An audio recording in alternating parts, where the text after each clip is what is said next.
Hi everyone, welcome again. Jana here from the Noble Sage. Hope you're doing well. Hope you enjoyed yesterday's video, which I really enjoyed doing actually. It was really fun.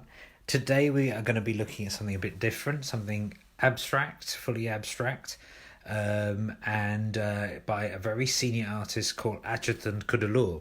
Now, I met Achuthan in 2006 when I visited his studio in Chennai, and he was top of my list to meet. And I think, if I remember right, I met him on my second day in India when I was sourcing artworks, and I think that day we saw must have been about 50 artists, but he was top of the list. Him and another artist, abstract artist called Adimulam. Adimulam has sadly passed away. He was a friend of Mr. Achuthan's, a very close friend. And I went, I think if I remember, I went straight from Adimulam's house to Mr. Achuthan's studio and got there. And Mr. Achuthan is an incredible artist. I loved his work. I knew I wanted work from him for my gallery.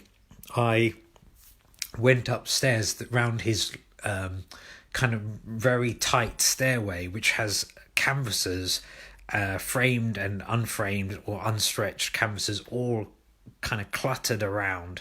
It's a proper artist studio. Really, really fascinating to see. And, with respect, untidy and dishevelled, and all of his energies put into the art and not into keeping it clean and making sure areas are in order and so on. And it was really exciting for me because it was quite different from Adimulam, quite different from, say, R.B. Bhaskaran's studio, which was much more orderly. Achuthan was an artist, as you can imagine, when you think of artists in films. He was really, really living that lifestyle. Anyway, I went upstairs and we went up into his main studio, where his bed was in a corner in a like kind of an alcove, and it was just very simple, some cushions and a mattress, and everywhere else was simply tables with paints on them, dried paints that are being used, palette knives, rags, turpentine, and canvases against every single wall in the house. He had made a slit in one of the walls so he could take big canvases out of his house and drop them by pulley downstairs. So, his life is fully dedicated to his abstract work, and that makes him a really exciting figure in abstract art. And still aren't that many artists who are working specifically in full abstraction in India, in South India and India. So it was very exciting to get on board. He was a really, really great artist. So, Achuthan, I met him. I instantly liked him. I liked him because he loves art house film.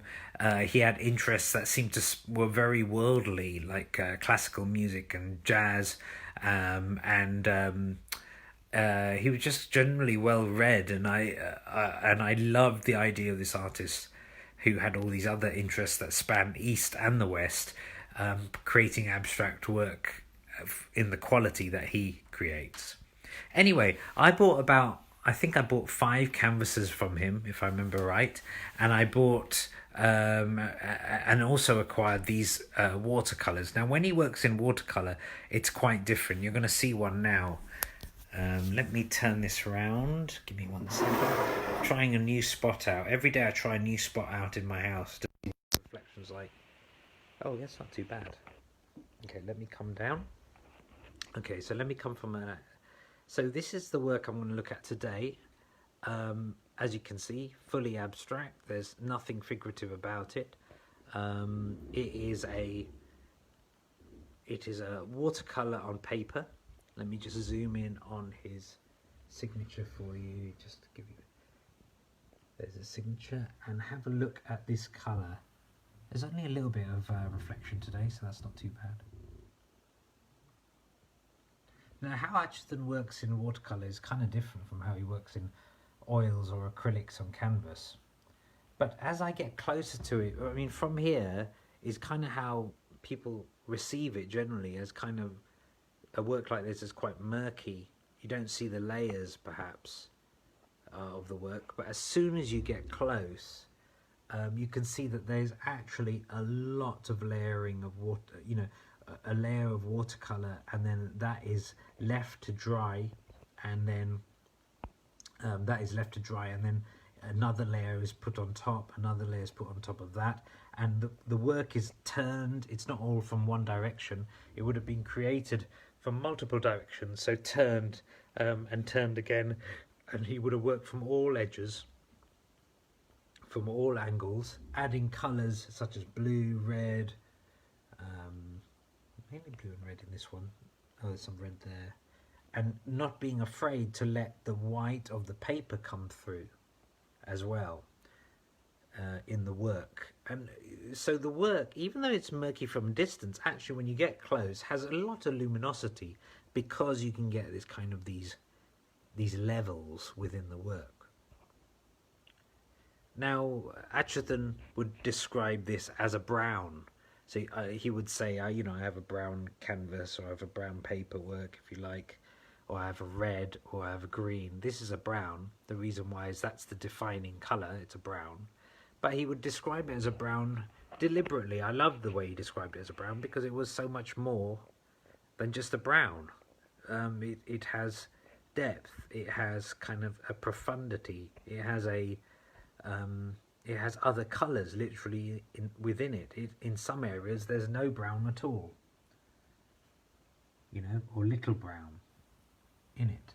So to call it a brown is to minimise it in a way, but also at the same time describing a sense that's quite infinite and showing the infinite nature of abstract art, which is exactly what draws me to work like this, to abstract work, is that it has these it kind of embodies the infinite for me, the eternal, the extraordinary, in many ways more than figurative work, and that's kind of a big reason why I love abstract work.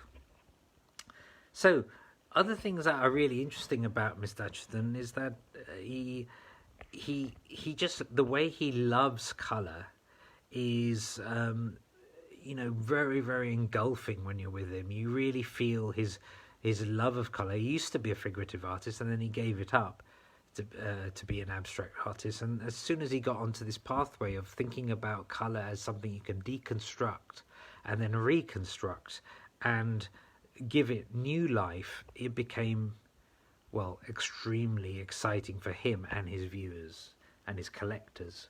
I have a lovely quote that I would like to read to you. I kept it here on the side here. So he says, Achuthan, colour spreads by its own logic.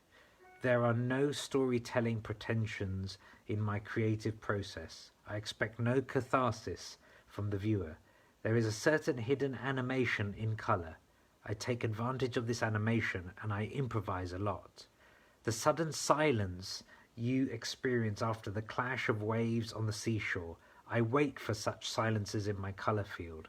How can I explain? If I explain everything, what is there for me to paint?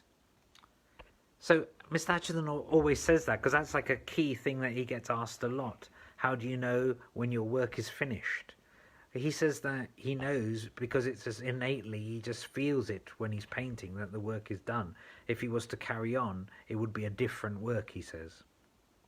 And notice how he doesn't say, he would make it wrong or make an error if he carried on. He says it would be a different work.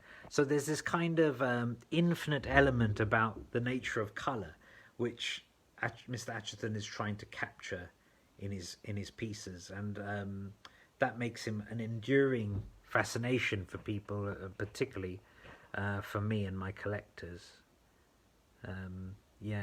I often talk about the way he applies colour. It's quite interesting as well.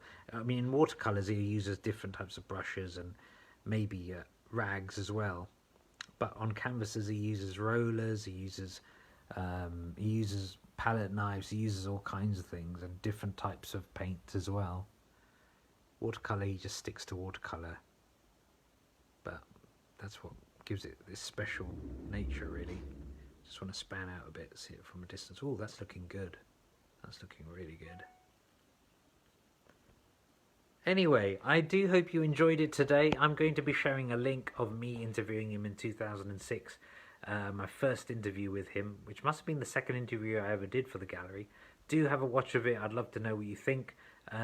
There is a PayPal account that you can transfer a donation if you would like to make your donation towards the Chipping Barnet Food Bank. I would love that if you can.